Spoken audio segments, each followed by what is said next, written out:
Kau bilang kau menang debat, lawan domba yang sesat. Kau bilang banyak yang tobat. Kenapa Prabowo kejar pertanian? Satu, politik. Dia pengen kuasai petani, karena kalau kuasai petani, kuasai pangan kan. Dia bisa blokir seluruh negara kan, bisa boikot kan. Maunya dia kan begitu kan, politik pertanian. Dulu saya diajarin ya kuliah politik pertanian. Itu bisa diboikot sama Prabowo, makanya dia habis-habisan dengan para petani ini. Sayang kalah ya kan, tapi dia kalah, dia salah, dia kurang pintar sedikit dari Jokowi. Tetapi ya pengaruh politik pertanian zaman Soeharto itu ngeri. Kalau Soeharto bikin Indonesia selesai. Tadi mengenai urusan Pak Saifuddin, it looks like si Saifuddin ini affiliated sama GBI ya. Jadi saya udah kontak GBI yang di San Francisco sama di Los Angeles. So, kalau udah saya dapat kontaknya Saifuddin ini gimana nih? Kira-kira Bro Beta Maluku ini mau diomongin, nggak bisa kamu kerja sendiri. Kamu kudu bareng-bareng kerja sama, nggak bisa jalan sendiri. Habis kamu kerja sendirian. Kalau sama saya mungkin telepon saya nggak diangkat kan, takutnya. You know? Ya nggak tahu, saya juga makanya belum tahu cara idenya gimana. Kalau saya kan memang dia sudah memutuskan hubungan dengan saya. Jadi kalian nyinggung Pak Putih ya. Pak Putih itu pertama itu dia menyarankan untuk dia pindah ke Polandia waktu itu. Nah waktu itu kan Polandia udah mulai perang sama si Ukraine. Nggak tahu kenapa dia sarankan ke Polandia. Anyway, buat saya menjebak supaya Pak Andi kan tahu di Amerika seperti apa sistemnya. Jadi saya bisa dinilai lah saran itu ya menjebak lah. Terlepas maksud tujuannya apa ya. Ya tapi kita tutup buku aja ya, Pak Putih kan udah nggak di sini lagi. I know. Oke, ini saya mau tunjukkan ke Anda nih ya, tadi ya. Tadi saya bikin rekapnya nih ya. Lihat ini menarik sekali ya, tentang Belanda ini saudara. Teman saya tunjukkan nih ya. Kalau saudara lihat Belanda ini kalau secara jumlah metrik ton ya, metrik tonnya nomor 10 ya, metrik tonnya nomor 10. Tapi nanti akan terkejut nanti kalau dibandingkan dengan jumlah penduduk dan cadangan devisa. Ya, nomor 1 Amerika, kedua Jerman. Jerman ini memang hebat saudara, ciamik saudara ya. Jadi Jerman sama Belanda ini memang mengerikan sekali. Nanti Anda lihat, kelihatan itu ya. Jumlah cadangan emas ya 8 juta ton ya. 8 metrik ton dalam berarti 8 juta 8.000 ton berarti 8 juta kilogram maksudnya ya, 8 juta kilogram. Saya pakai kilogram ya, 8 juta kilogram. Nah, terus dibagi ya. Saya sekarang bagi saudara pakai ini.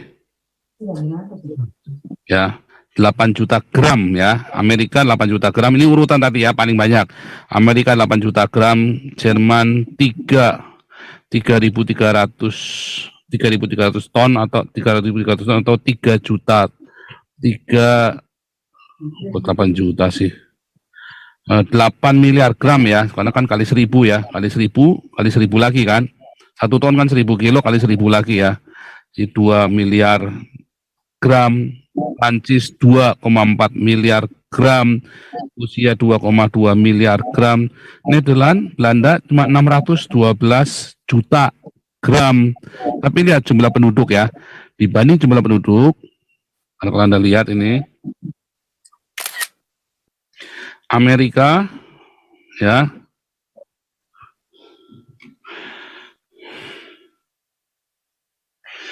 Amerika itu cuman 23, satu orang cuman punya 23 gram saudara.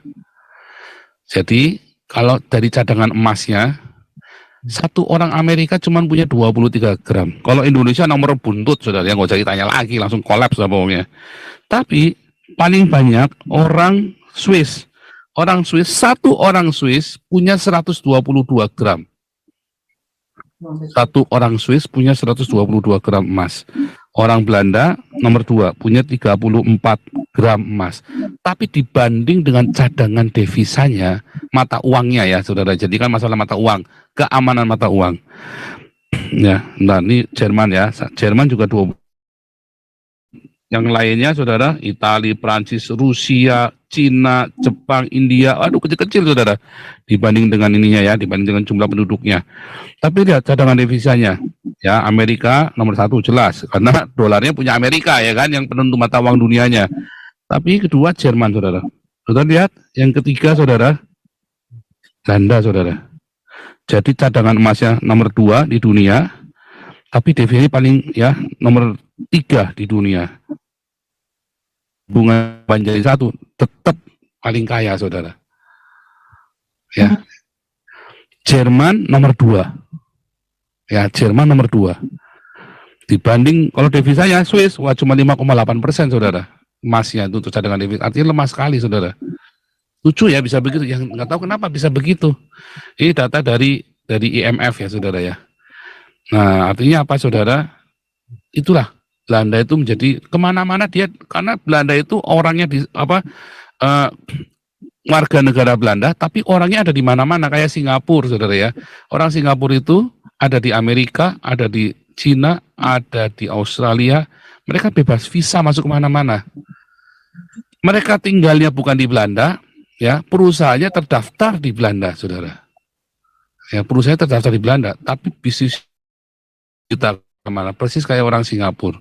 Tapi Singapura belum masuk kemari ya, belum masuk 10 besar ini, saudara, masalahnya. Jumlah penduduk Belanda itu cuma 18 juta. Ajaib ya.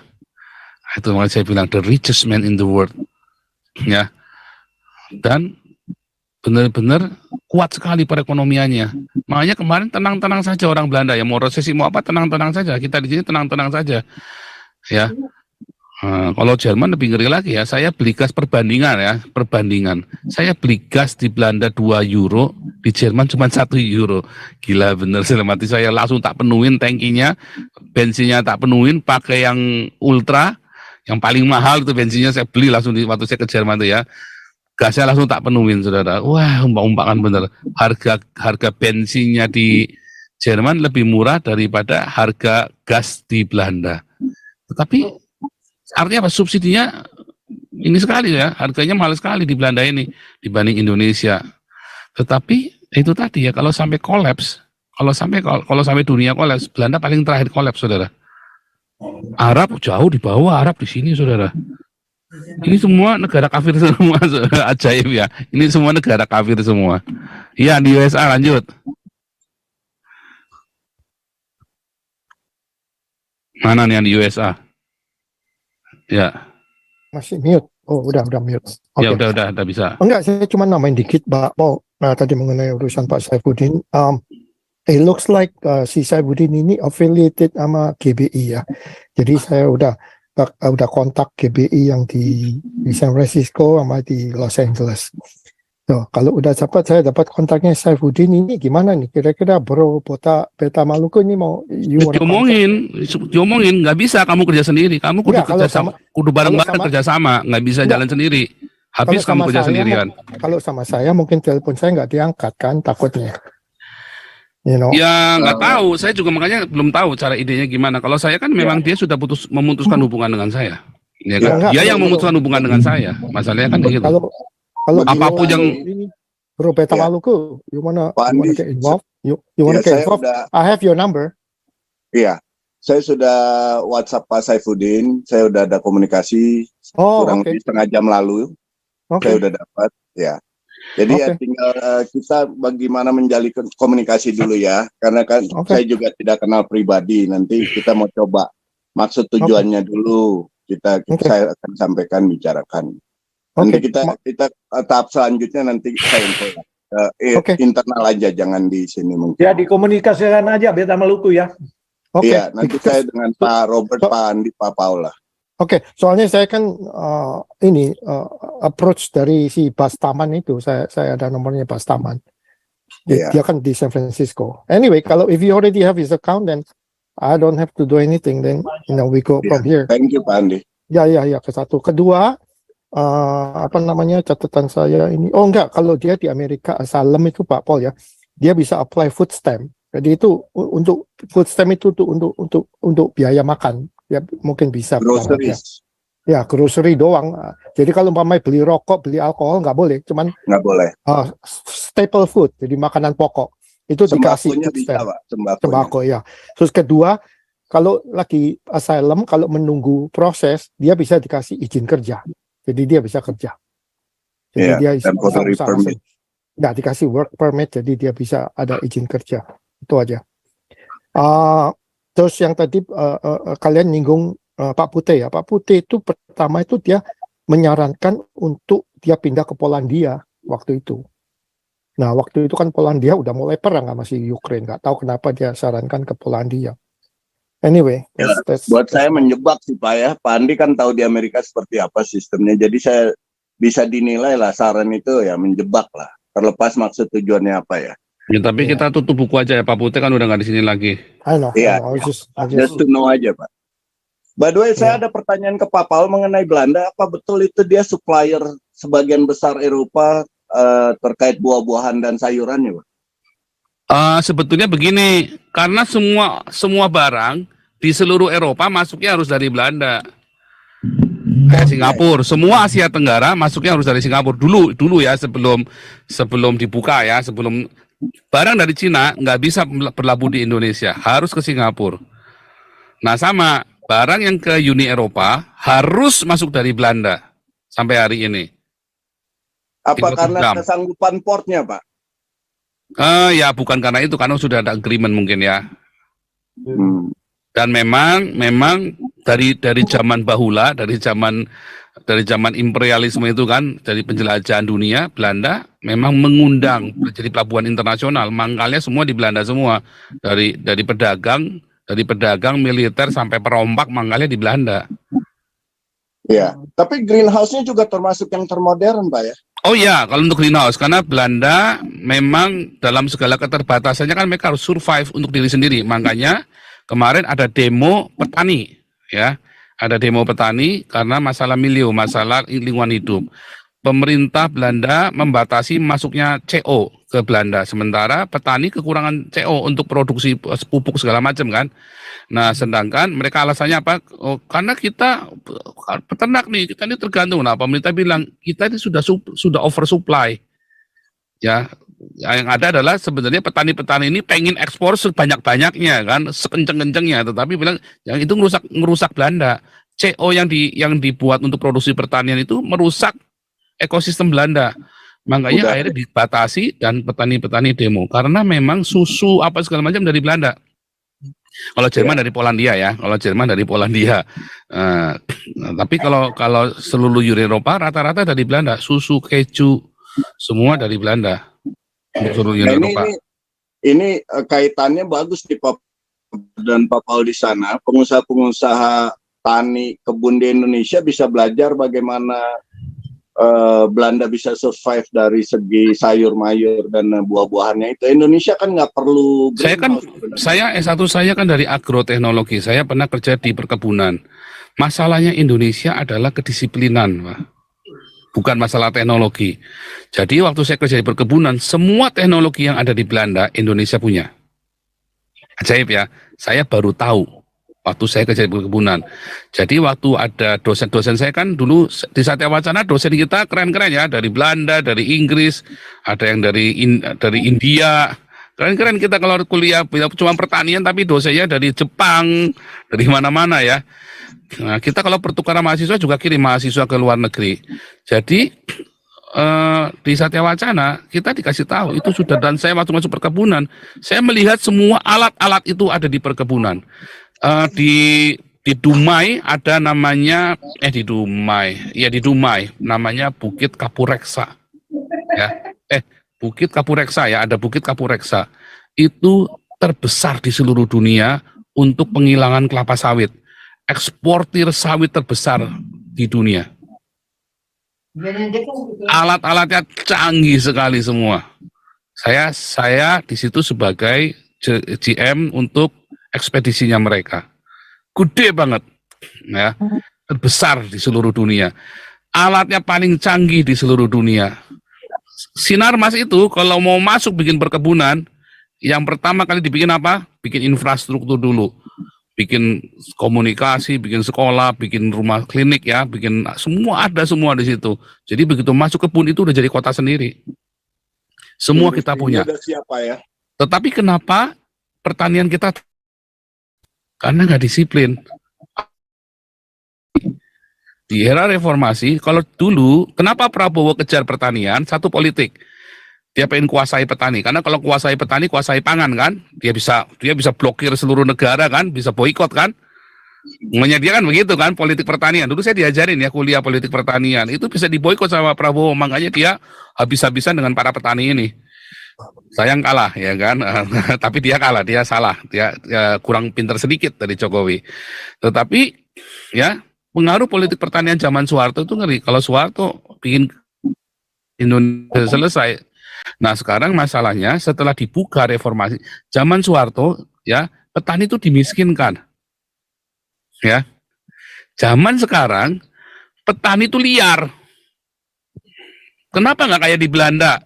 Petani kompak, ya bisa. Wah petani itu paling ditakuti di Belanda dan di Jerman itu ya, di Eropa ini petani paling ditakutin.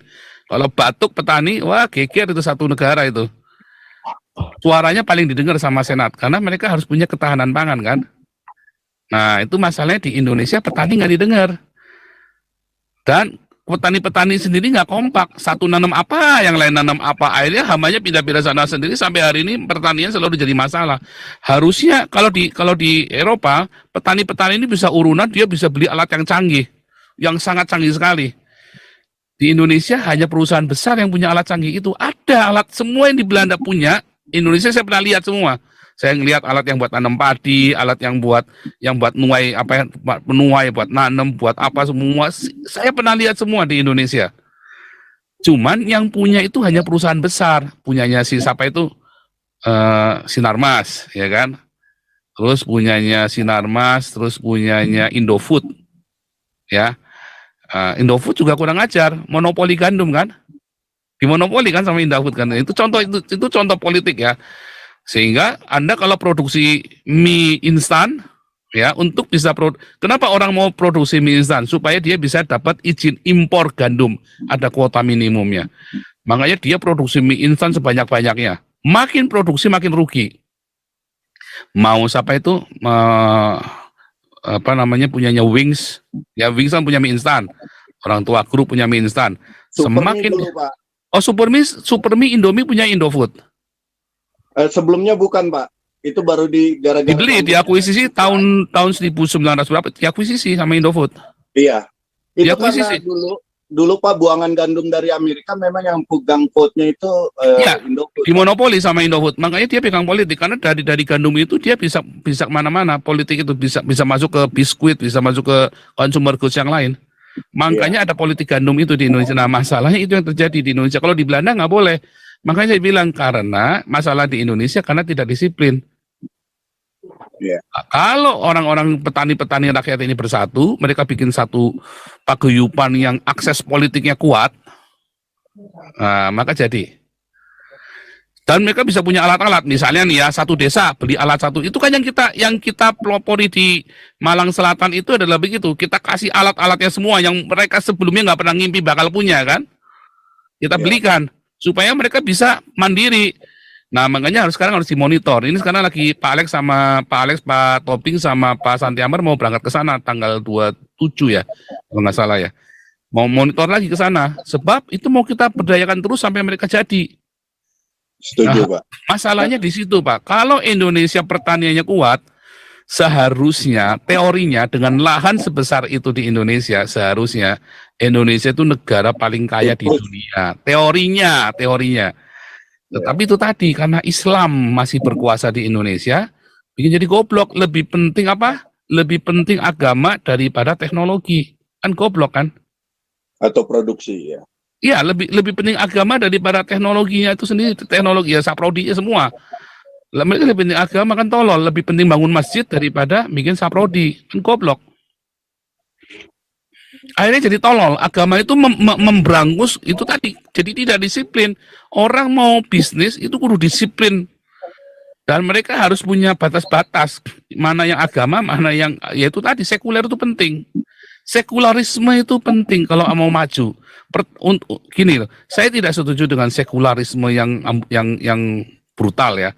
Tetapi pada kenyataannya untuk penyakit, kalau orang sudah sakit, ya memang kudu ekstrim obatnya. Nggak bisa dikit-dikit. Orang kalau sudah borok kan nggak mungkin cuma pakai betadine. Amputasi.